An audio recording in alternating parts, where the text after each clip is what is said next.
Andhra Pradesh IT విద్యాశాఖ మంత్రి నారా లోకేష్ రేపు కాకినాడ జిల్లాలో పర్యటించనున్నారు.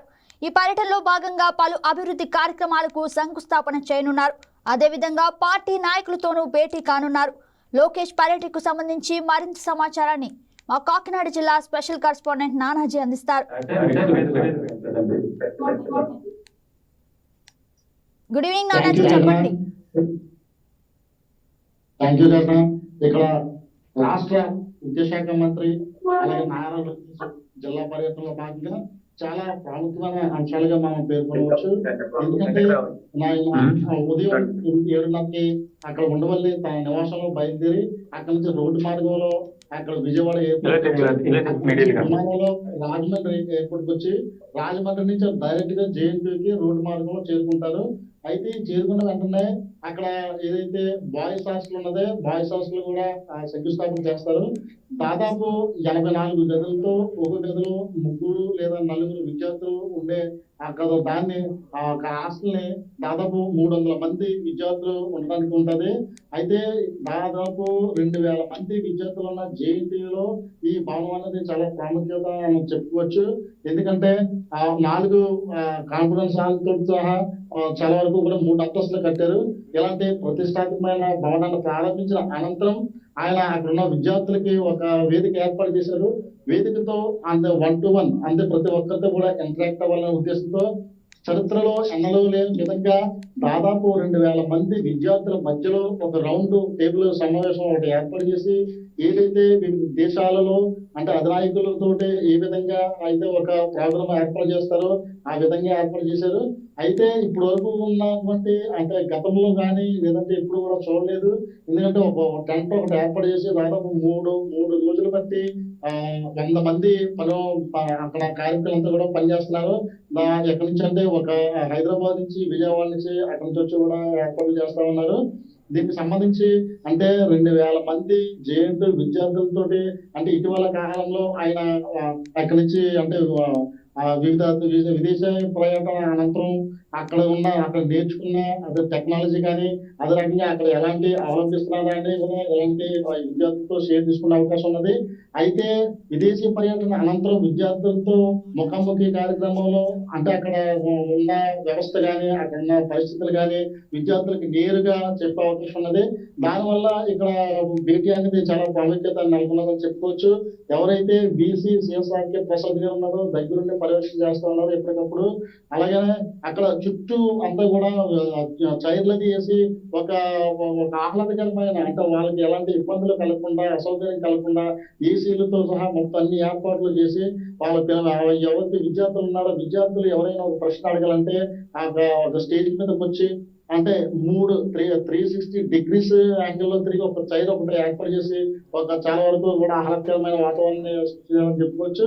దాని అనంతరం ఎక్కడైతే మురుగప్ప కంపెనీ ఏదో కోరమండలో ఉన్నదో కోరమండలకు ఏమం ఫౌండేషన్ ఆధ్వర్యంలో ఉన్నటువంటి ఒక హాస్పిటల్ కూడా ఇనాగ్రేషన్ చేస్తారు.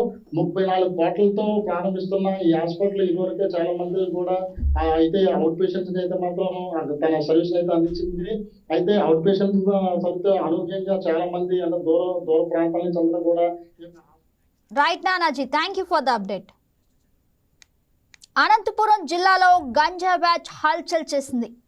గుంతకల్లు ఎమ్మెల్యే గుమ్మనూరు జయరాం స్టిక్కర్ ఉన్న వాహనంతో రౌడీ షీటర్ అజయ్ రెచ్చిపోయాడు. అదుపులోకి తీసుకోపోయిన పోలీసుల మీదకే ఎదురు దాడికి దిగాడు. గతంలోనూ అజయ్ పై రౌడీ షీట్ పీడీ యాక్ట్ ఉందని సమాచారం. ఈ వివాదంపై ఎమ్మెల్యే జయరాం స్పందించారు. నిందితుడితో తనకు సంబంధం లేదని వ్యాలిడిటీ అయిపోయిన స్టిక్కర్తో తిరుగుతున్నాడని తెలిపారు. రౌడీ షీటర్ పై కఠిన చర్యలు తీసుకోవాలని ఆయన డిమాండ్ చేశారు. దీనిపై మరింత తాజా సమాచారం అనంతపురం స్పెషల్ కరెస్పాండెంట్ నరేష్ అందిస్తారు. గుడ్ ఈవినింగ్ నరేష్, చెప్పండి.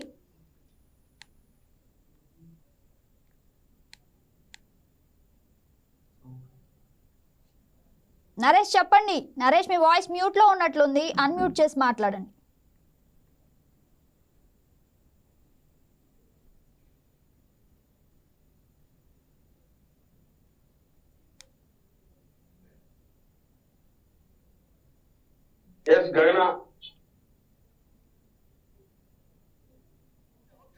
నరేష్, చెప్పండి. గగన, ఇప్పటి వరకు మనం చెప్పుకున్న విషయాలన్నీ కథ కథ అటుగా మలుపు తిరిగిందని చెప్పొచ్చు. ఎందుకంటే ఇప్పుడు తాడిపత్రి నియోజకవర్గంలో యాడికి మండలం కోన అనే ప్రాంతంలో ఈ అజయ్ వాళ్ళ గ్యాంగ్ అంతా కూడా అక్కడ గంజాయి ఏమి సప్లై చేయలేదు, గంజాయికి వాళ్ళు ఏమి చేయలేదు అని చెప్పి పోలీసులు అక్కడ మనకు సమాచారం తెలియజేసినారు. వాళ్ళు ఓన్లీ ఇక్కడ ఓపెన్ డ్రింకింగ్ చేస్తూ ఉండగా మేము పట్టుకున్నాము.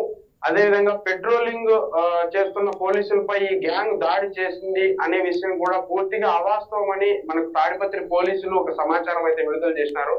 దీనికి సంబంధించి ఎవరైనా అంటే ఫేక్ సమాచారం ఇట్లా పోలీసుల మీద దాడి చేసినట్టుగా అసత్యాలు ప్రకటిస్తే వారి మీద కఠిన చర్యలు తీసుకుంటామని కూడా పోలీసులు తెలియజేసినారు. కావున ఇదే తరహాలోనే ఈ గుమ్మగనూరు జయరాం, గుంతకల్ ఎమ్మెల్యే గుమ్మగనూరు జయరాం కూడా తను 2025 ఎమ్మెల్యే స్టిక్కర్ ని జిరాక్స్ చేసుకొని అజయ్ గ్యాంగ్ వాళ్ళు నా పేరు ప్రతిష్టలు చెరిపే విధంగా ప్రయత్నం చేస్తున్నారు తప్ప అతనికి పార్టీకి ఏ విధమైన సంబంధం లేదని చెప్తున్నారు కావున అయితే వాళ్ళ మీద కంపల్సరిగా కఠిన చర్యలు తీసుకోవాలి.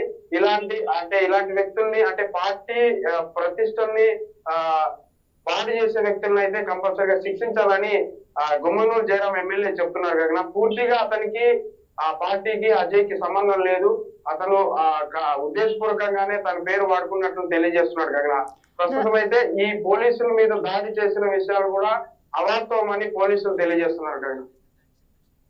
Right Naresh, thank you for the update.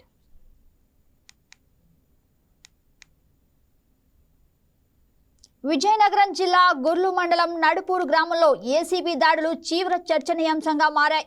జిల్లా పోలీస్ కార్యాలయంలో హోంగార్డుగా విధులు నిర్వహిస్తున్న శ్రీనివాసరావు నివాసాలపై ఏసీబీ అధికారులు మెరుపు దాడులు నిర్వహించారు. సాధారణంగా హోంగార్డ్ స్థాయి ఉద్యోగానికి వచ్చే ఆదాయానికి తనిఖీల్లో లభ్యమైన ఆస్తులకి పొంతన లేకపోవడంతో అధికారులకు దిమ్మ తిరిగింది. విజయనగరం, విశాఖపట్నం, గుర్ల ప్రాంతాల్లోని ఆయనకు చెందిన ఇల్లు, కార్యాలయాలు ఏకకాలంలో సోదాలు జరిగాయి. దాదాపు 20 కోట్ల రూపాయల విలువైన ఆస్తులను గుర్తించినట్లుగా ఏసీబీ వర్గాలు వెల్లడించాయి. ఇందులో విలాసవంతమైన భవనాలు, భూములు, నగదు ఉన్నట్లుగా సమాచారం.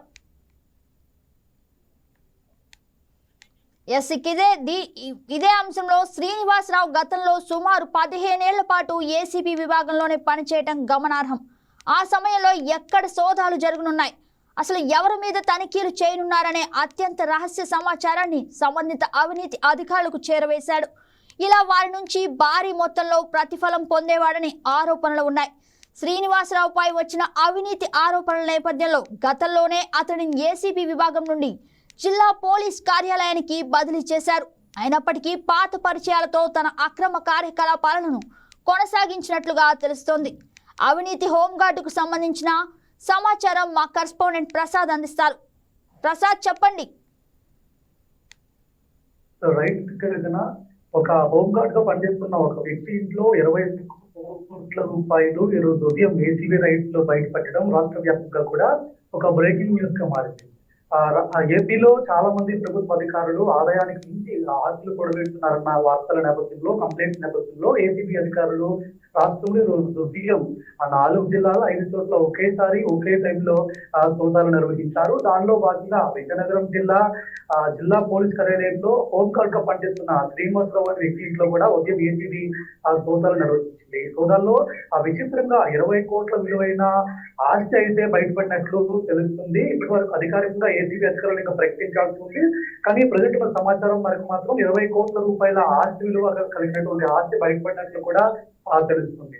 అయితే గతంలో గత 15 ఏళ్లలో ఏసీబీ డిపార్ట్మెంట్ లోనే హోంగార్డ్ గా పనిచేస్తారు. ఆ టైంలోనే అనేక అవినీతి ఆరోపణలు మీద ఉన్నాయి.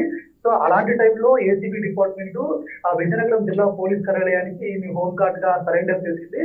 గడిచిన కూడా మళ్ళీ పాత పద్ధతిలోనే భారీ ఎత్తున కూడా అవినీతికి పాల్పడుతున్నారు కూడా అక్కడ ఉన్నటువంటి స్థానికులు, ఆయన చూసినటువంటి అంచనాలు.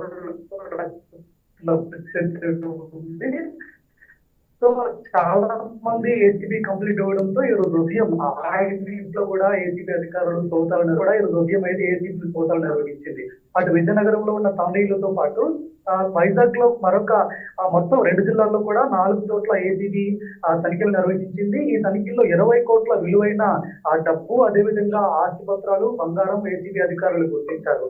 అంటే ఒక చిన్న హోమ్ గార్డ్ గా పనిచేస్తున్న ఒక వ్యక్తి ఇంత పెద్ద మొత్తంలో ఏ విధంగా ఆస్తిని కూడబెట్టడం విషయంలో కూడా ఏసీబీ అధికారులు దర్యాప్తు చేస్తున్నారు. అయితే విచిత్రంగా చిత్తూరు జిల్లాకు సంబంధించి కూడా రేణుగుంట సబ్ రిజిస్టర్ ఆఫీస్ లో పనిచేస్తున్న మరొక వ్యక్తి కూడా ఇలాంటి భారీ మొత్తంలో డబ్బుని కూడగట్టుకున్నారు. అంటే ఒక చిన్న ఉద్యోగంగా పనిచేస్తున్న ఆయన ఇంత పెద్ద మొత్తంలో డబ్బు ఈ విధంగా సంపాదించడం కోణంలో కూడా అక్కడ కూడా ఏసీబీ అధికారులు దర్యాప్తు కొనసాగిస్తున్నారు. అంటే మొత్తానికి చిన్న చిన్న ఉద్యోగాల్లో పనిచేస్తున్న వ్యక్తులు కూడా ఇంత పెద్ద మొత్తంలో ఏ విధంగా డబ్బును సంపాదించగలుగుతున్నారని కూడా ఏసీబీ అధికారులు దర్యాప్తు చేస్తున్నారు. ఆ మొత్తానికి ప్రజెంట్ ఇంకా పూర్తి దర్యాప్తు కొనసాగుతుంది. ఇంకా బ్యాంకుల్లో ఉన్న లాకర్లో మనీతో పాటు ఇంకా ఆసుపత్రులు అన్నింటినీ కూడా అధికారులు స్వాధీనం చేసుకుని పూర్తి స్థాయిలో మీడియాకు వెల్లడించే అవకాశం ఉంటుంది. పూర్తి స్థాయిలో మనకి రేపు ఎంతవరకు అవినీతి జరిగి ఎంతవరకు అక్రమార్జన చేశారనే విషయాలు కూడా మనకి రేపట్లో తెలిసే అవకాశం ఉంది కదా. Right Prasad, thank you for the update. Vijayawada ఇంద్రకీలాద్రిపై కొలువైన కనకదుర్గమ్మ ఆలయానికి వచ్చే భక్తులకు బిగ్ అలర్ట్. భక్తులకు మరింత సులభంగా సౌకర్యవంతంగా సేవలు అందించేందుకు ఆలయ అధికారులకు కీలక నిర్ణయాలు తీసుకున్నారు. అమ్మవారి ప్రసాదంతో పాటు అన్నదానం వ్యవస్థపై ప్రత్యేక దృష్టి సారించారు. ఇందుకోసం తిరుమలలో అమలవుతున్న ఉత్తమ విధానాలను ఇంద్రకీలాద్రిలోనూ అమలు చేయాలని నిర్ణయించారు. దీనిపై మరింత సమాచారం మా కరెస్పాండెంట్ హారిక అందిస్తారు. గుడ్ ఈవినింగ్ హారిక, చెప్పండి. గుడ్ ఈవినింగ్ గగన. రీసెంట్ గా అమ్మవారి గుడి గురించి ఒక పెద్ద అప్డేట్ వచ్చిందనే చెప్పుకోవచ్చు. తిరుపతి స్టైల్లో ఎలా అయితే ప్రసాదం తయారు చేస్తారో అక్కడ ఎలాంటి క్వాలిటీ మెయింటైన్ చేస్తారో, ముడి సరుకు నుంచి పూర్తి అన్నదాన ప్రసాదం వరకు ఎలా అయితే తయారవుతుందో అదే తరహా ఇక్కడ విజయవాడ అమ్మవారి గుడిలో కూడా తీసుకొచ్చే ప్రణాళికలు అయితే జరుగుతున్నాయి. ఈ రోజు దేవాదాయ శాఖ మంత్రి ఆనం రామనారాయణ రెడ్డి అలాగే ఈవో సీనా నాయక్ అతని బృందం అందరూ కలిసి తిరుపతి పర్యటన చేయడం జరిగింది. అక్కడ ఉన్న అదనపు ఈవో వెంకటనాయని కలిసి ఆయనకు అమ్మవారి ప్రసాదం అందజేసి తర్వాత తిరుపతిలో లడ్డూలు ఎలా తయారవుతాయి, ఆ ప్రసాదం తయారు చేసే భవనాల దగ్గరికి వెళ్ళి అక్కడ ఎలాంటి పరికరాలు ఉపయోగిస్తున్నారు, ఎంత నాణ్యతతో అయితే చేస్తున్నారు అన్ని గమనించి అదే తరహాలో ఇక్కడ కూడా ప్రవేశపెట్టాలని అయితే సమీక్ష సమావేశంలో అయితే నిర్ణయాలు తీసుకోవడం జరిగింది. ఇంకా అన్నదానం విషయానికి వస్తే రోజు వచ్చే భక్తులు ఒకవేళ పెరిగినా కూడా ఎలాంటి అసౌకర్యం జరగకుండా వచ్చిన భక్తులకు అన్నదానం జరగాలని నాణ్యతతో కూడిన ప్రసాదం అయితే భక్తులకు అందజేయాలని అయితే నిర్ణయం తీసుకున్నారు. ఇంకా అక్కడ తిరుపతిలో ఉండే ఇంజనీర్స్ కోర్టు భవనాలు నిర్మించిన వాళ్ళతో అయితే డిస్కస్ చేయడం జరిగింది. అక్కడ ఎలా అయితే నిర్మాణం జరిగిందో ఇక్కడ కూడా కొత్త భవనాలు ప్రసాదం తయారు చేసేందుకు ఆ భవనాలు నిర్మించే ప్రణాళికలు అయితే జరుగుతున్నాయి. వచ్చే దసరా కల్లా నిర్మాణాలన్నీ పూర్తయ్యి నెక్స్ట్ దసరాకి ఇంకా అంగరంగ వైభవంగా జరిపే ప్రయత్నాలు అయితే జరుగుతున్నాయి కదా. ఇంకా అక్కడ డిజిటల్ విషయానికి వస్తే ప్రతిదీ ఇక్కడ అమ్మవారి గుడిలో రానున్న రోజుల్లో ప్రతిదీ డిజిటల్ పరంగా జరిగే ప్రయత్నాలు అయితే జరుగుతున్నాయి. అంటే ఒక భక్తుడు టికెట్ బుక్ చేసుకున్న దగ్గర నుంచి పూజలే కానీ కేసు కట్టడం ప్రతి ఒక్కటి డిజిటల్ పరంగా చేయాలని అయితే నిర్ణయాలు ప్రణాళికలు జరుగుతున్నాయి కదా. ఫ్యూచర్ లో అయితే పూర్తి డిజిటల్ అలాగే నాణ్యతతో కూడిన ప్రసాదం పంపిణీ అయితే భక్తులకు అందజేయాలని నిర్ణయం తీసుకున్నారు. Right Harika, thank you for the update. ప్రభుత్వ స్థలాలు, కాలువలు, చెరువులు తాత్కాలిక నిర్మాణాలతో కబ్జా పాత్రులుగా వేస్తున్నారు. ఆ తర్వాత శాశ్వత నిర్మాణాలతో ఆక్రమించేస్తున్నారు. తూర్పుగోదావరి జిల్లాలోని పలు చోట్ల సర్కారు స్థలాలు ఆక్రమణలు జరుగుతున్నాయి. తూర్పుగోదావరి జిల్లా రాజానగరం మండలం నందరాడులో 366 ఎకరాల్లోని అడుసుమిల్లి వెంకయ్య చెరువు ఆక్రమణకు గురి అవుతోంది. దీని పరిధిలో సుమారు 500 ఎకరాల ఆయకట్టు సాగుతోంది. ఆక్రమణలపై 2 గ్రామాల ప్రజలు అప్పటి కలెక్టర్ ప్రశాంత్కి ఫిర్యాదు చేశారు. తహసీల్దార్ దేవి సర్వే చేశారు. సుమారు 100 ఎకరాలు ఆక్రమణకు గురైనట్లుగా గుర్తించి ఉన్నత అధికారులకు నివేదికలు అందజేశారు. ఇక దీనిపై మరింత సమాచారం మా స్పెషల్ కరెస్పాండెంట్ సత్యనారాయణ అందిస్తారు. గుడ్ ఈవినింగ్ సత్యనారాయణ, చెప్పండి. గుడ్ మార్నింగ్ గగన. గుడ్ ఈవినింగ్ గగన. తూర్పు గోదావరి జిల్లాలోని రాజానగరం నియోజకవర్గంలోని నందరాడ గ్రామంలో 366 ఎకరాలు అక్రమాలకు పాల్పడిందని చెప్పుకోవచ్చు. మనం చూసినట్లయితే నరేంద్రపురము నందనాడ ఈ 2 గ్రామాల మధ్య కూడా ఒక పెద్ద చెరువు ఉంటుంది. ఈ చెరువు అనేక మంది రాజకీయ నాయకులు ఈ చెరువుని ఆక్రమించారని చెప్పుకోవచ్చు. ఇదే కాకుండా కూడా అనేక చోట్ల కోరకొండ మండలం బూరుగుల్లో కూడా పెద్ద ఎత్తున ఈ అక్రమాలు అయితే అనేక పొలాలు కూడా అక్రమాలకు గురైనవి కూడా చెప్పుకోవచ్చు. ప్రభుత్వ స్థలాలు అధికారులు కూడా వీటికి కొమ్ము కాస్తున్నట్లు కూడా తెలుస్తుంది. దీంతో పాటుగా కూడా ధవళేశ్వరంలో ఎర్ర కాలువ వద్ద కూడా అనేక అక్రమాలు వెలుగులోకి వచ్చాయి. ఇలాంటి అక్రమాలు ప్రభుత్వం వెంటనే కూడా స్వాధీనం చేసుకుని వాటికి పరిరక్షించవలసిన బాధ్యత కూడా ఎంతైనా అవకాశం ఉండాలని స్థానికులు చెప్తున్నారు. దీంతో పాటుగా కూడా ప్రభుత్వ భూమి ఏదైతే ఉందో గతంలో 22A వీటికి సంబంధించిన 22A సంబంధించి కూడా ప్రభుత్వ ల్యాండ్ ఏదైతే ఉందో కూడా అవి కొన్ని కోర్టుల్లో ఈ ల్యాండ్స్ ఉండడంతో కూడా అధికారులు వాటి మీద వెళ్ళలేకపోతున్నారు. Right Satyanarayana, right. నెల్లూరు జిల్లా సైదాపురం మండలంలో 2022లో పనిచేసిన తహసీల్దార్ సిబ్బందిపై క్రమశిక్షణ చర్యలు తీసుకోవాలని రాష్ట్ర ప్రభుత్వం ఆదేశించింది. 2022లో సైదాపురం మండలంలోని తహసీల్దారు ఇతర సిబ్బంది అక్రమాలు, రికార్డులు తారుమారు తదితర వ్యవహారాలపై ప్రజలు అవినీతి నిరోధక శాఖకి ఫిర్యాదు చేశారు. దీంతో ఏసీబీ అధికారులు సైదాపురం తహసీల్దార్ కార్యాలయాన్ని ఆనాడు పరిశీలించారు. ప్రజల ఫిర్యాదులన్నీ వాస్తవమని తేలడంతో నివేదికను ప్రభుత్వానికి పంపారు. దీంతో ఆనాటి తహసీల్దార్ శ్రీనివాసులు సిబ్బందిపై క్రమశిక్షణ చర్యలు తీసుకోవాలని ప్రభుత్వ ప్రత్యేక కార్యదర్శి సాయి ప్రసాద్ ఉత్తర్వులు జారీ చేశారు. ఇక దీనిపై మరింత సమాచారం నెల్లూరు జిల్లా కరెస్పాండెంట్ నాగ్తేజ్ అందిస్తారు. గుడ్ ఈవినింగ్ నాగ్తేజ్, ఇక దీనికి సంబంధించి మరింత సమాచారం మాకు తెలియజేయండి.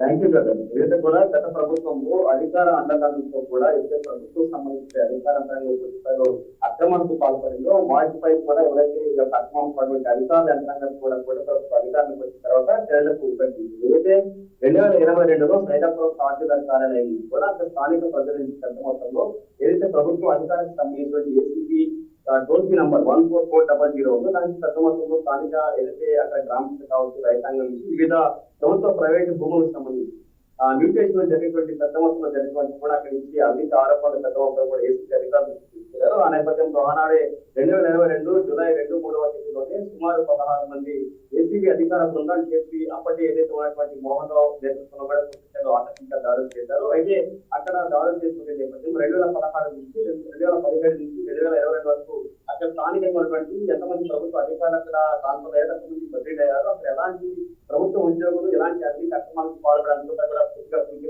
పరిస్థితి. ఆ నేపథ్యంలో 2022లోనే అక్కడ పూర్తి స్థాయిలో మ్యూటేషన్లకు సంబంధించి ప్రభుత్వ ప్రైవేటు భూములు ఏవైతే పత్రాలు అనేటువంటి వారి పూర్తి స్థాయిలో తారుమారు చేసి ఇతర ప్రాంతాల నుంచి బదిలీ పరిస్థితి అధికారులు కూడా పెద్ద మొత్తంలో అవినీతి పాల్పడడం కూడా అప్పటి అధికారులు కూడా గుర్తించారు. దీనిపై పూర్తి స్థాయిలో ప్రభుత్వం కూడా నివేదిక ఇచ్చిన పరిస్థితి. సుమారు ఏదైతే 16 మంది బృందంతో జరిగినటువంటి ఆ నేపథ్యంలో అప్పుడు అధికారులు పూర్తి స్థాయిలో కూడా పెద్ద మొత్తంలోనే తహసీల్దారు ఉప తహసీల్దార్తో పాటు విదేశీ అదే ప్రత్యేకించి రెవెన్యూ సిబ్బంది పూర్తి స్థాయిలో దీని వారి యొక్క యంత్రాంగం యొక్క పూర్తి స్థాయిలో హస్తాలు ఉన్నట్టు కూడా గుర్తించారు. పూర్తి స్థాయిలో వాటిపై ఇప్పటికే ప్రభుత్వం కూడా నివేదించినట్టు తెలిసింది. మొత్తానికి ఇప్పటి వరకు కూడా ఆ యొక్క 2024 నుంచి 2015 మధ్య కాలంలో ఎంతమంది ఉన్నారో తహసీల్దార్ కూడా ఇప్పటికే ప్రభుత్వం పూర్తి స్థాయిలో వారు గుర్తించారు. కె శ్రీనివాస్, వీరలక్ష్మి, సుధాకర్, కాయల శ్రీకుమార్, కటారి జయరావు, అదేవిధంగా కోటేశ్వరరావు, వీరలక్ష్మి వంటి తహసీల్దార్తో పాటు ఉప తహసీల్దార్లు కృష్ణారెడ్డి, విజయలక్ష్మి, ఏఎస్ఓలకు సంబంధించిన శ్రీనివాస్, సర్వేయర్లు షేక్ హజరత్, అదేవిధంగా ఈలో ఉన్నటువంటి సిబ్బంది 6తో పాటు విఆర్ఓలు ఎవరైతే ఉన్నారో హరిబాబు,